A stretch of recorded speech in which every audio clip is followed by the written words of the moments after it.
The member for Baulkham Hills in reply. Madam Acting Speaker, it is appropriate. Can I thank the member for Wagga Wagga and, of course, the member for Macquarie Fields for their contribution to this matter of public importance.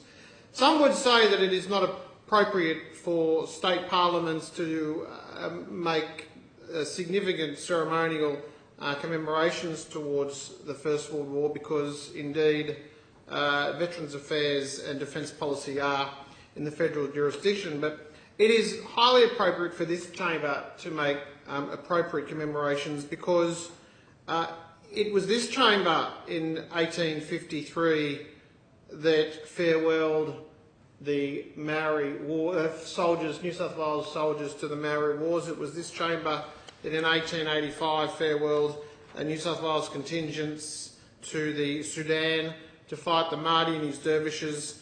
It was in this chamber that in 1899 soldiers were gathered in the name of the New South Wales government, colonial government, to send soldiers to the Boer War. It was this chamber that at the same time, or in 1900, established a contingency to go to the Boxer Rebellion.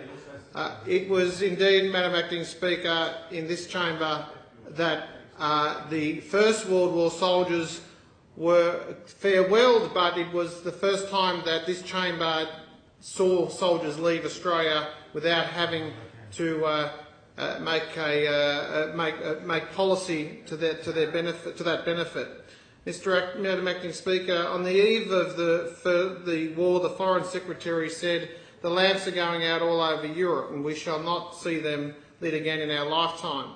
The lights went out of Europe. The lights of Europe went out, but Australians, together with British, French, New Zealanders, Africans, Indians and many others from all over the Empire, fought to relight the lamps of Europe. The death toll of the war, as I mentioned before, was great, so great that it was supposed to be the war that ended all wars. And whilst the war did not end all wars, it changed our attitude to war.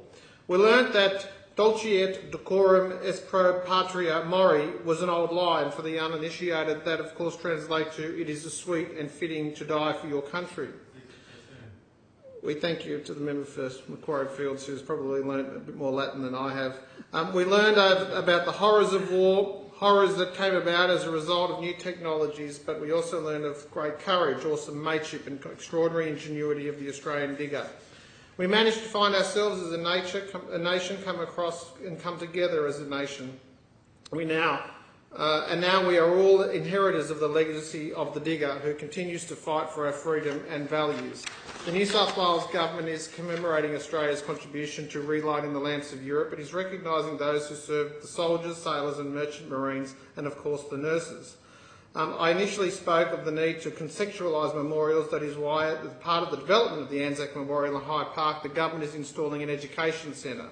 Another area of particular significance is the creation of a Centenary of Anzac website, which lists many of the local events happening in communities, such as an Australian War Requiem at Sydney Town Hall on the 10th of August, which I'll be attending, or the reenactment of recruitment marches at the Kangaroo March, the Kui March in September and October of next year.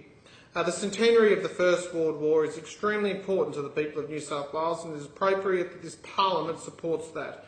The New South Wales is doing a lot to commemorate the contributions of those who served and to place the commemoration of the centenary into the appropriate context.